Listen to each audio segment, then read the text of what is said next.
Well, good morning. It's a pleasure for me to participate in this important event. I want to congratulate Honorable Al for the very clear picture that furnished us about the issue.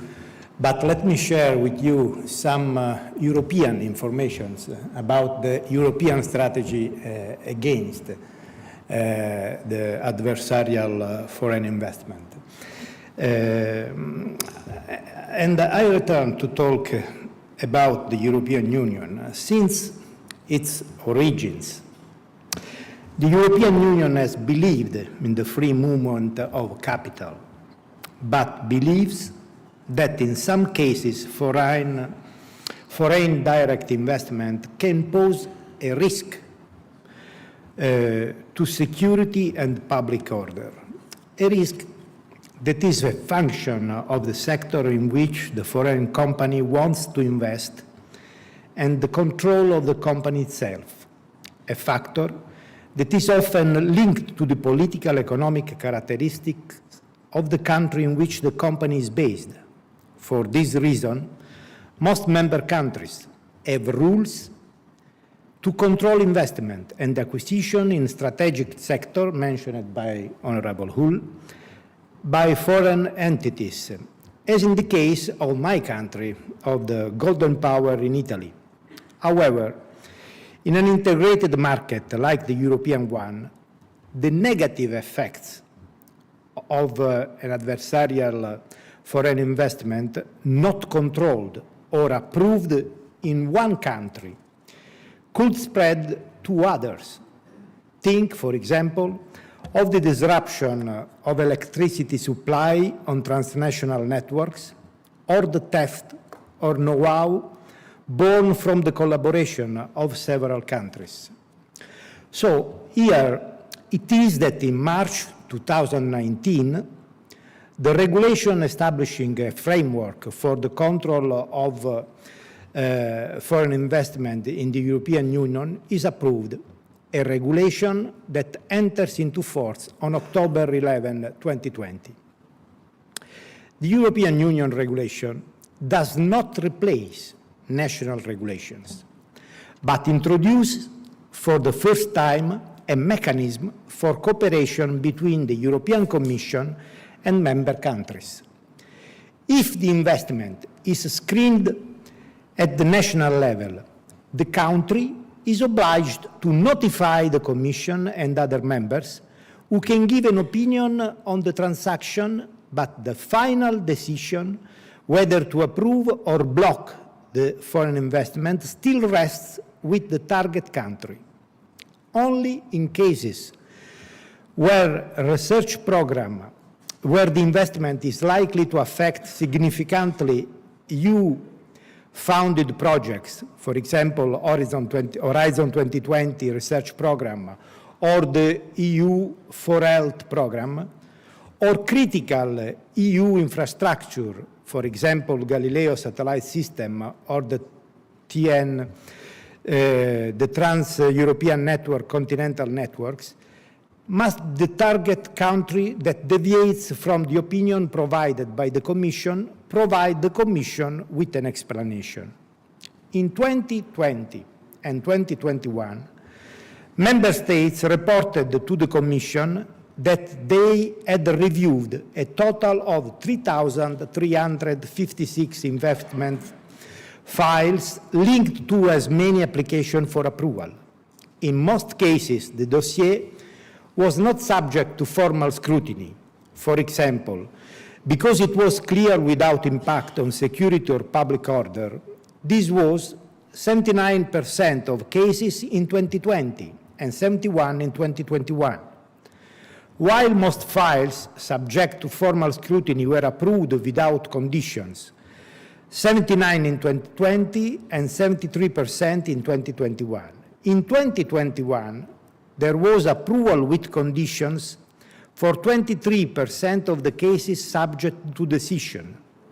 Member countries blocked only 1% of transactions in 2021, 2% in 2020, as in the case of the German government's failure to approve the purchase of semiconductor manufacturer Siltronic by Taiwan's main rival, Global Wafers.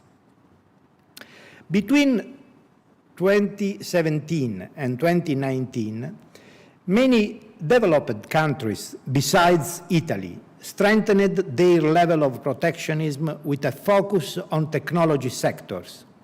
This was the case in the United Kingdom, France, Germany, and Japan. But what had happened in those years?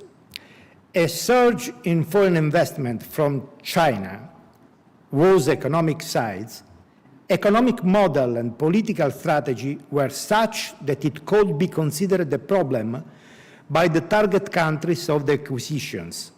China's economy had reached the GDP of the United States in 2016, considering purchasing power parity, without becoming a market economy 15 years after joining the WTO.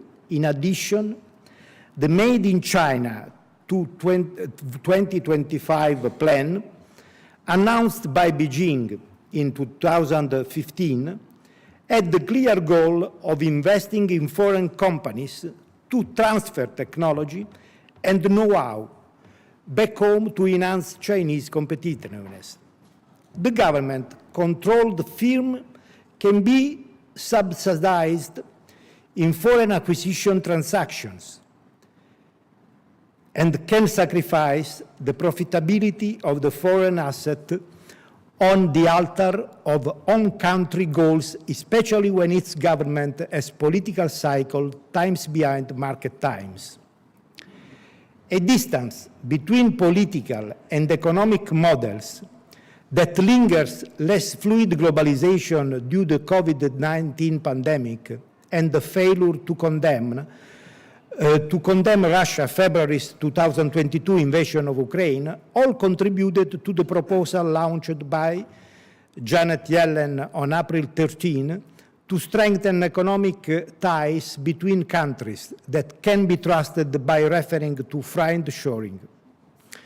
In response to the US Treasury Secretary proposal, the European Union and New Zealand signed the free trade agreement on June 30 after just 4 years of negotiations, and despite thorny issues such as agriculture, politically relevant for the EU and economically relevant for New Zealand.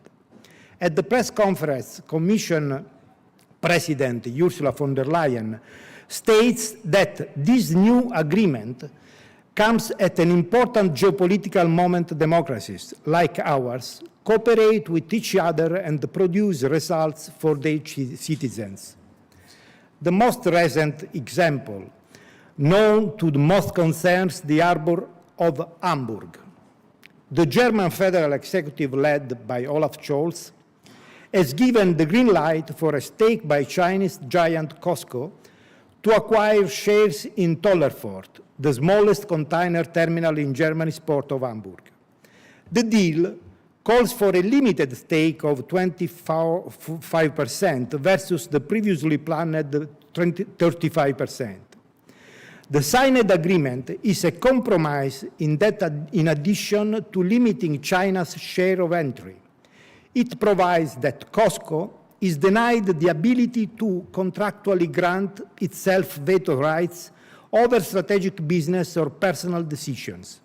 In addition, the Beijing-based company is prohibited from appointing members of management. The alarm that had led the adoption of the EU regulation to control foreign investment seems to have stopped sounding. Investment from China has stabilized in value to focus more on the most sensitive sectors for European countries. National regulations, where they exit, have been updated, and many countries still without them have already begun a consultative or legislative process that should lead to the adoption of a new control mechanism. The European Union economy has reached a level of integration that it cannot afford weaknesses easily accessed by authoritarian regimes.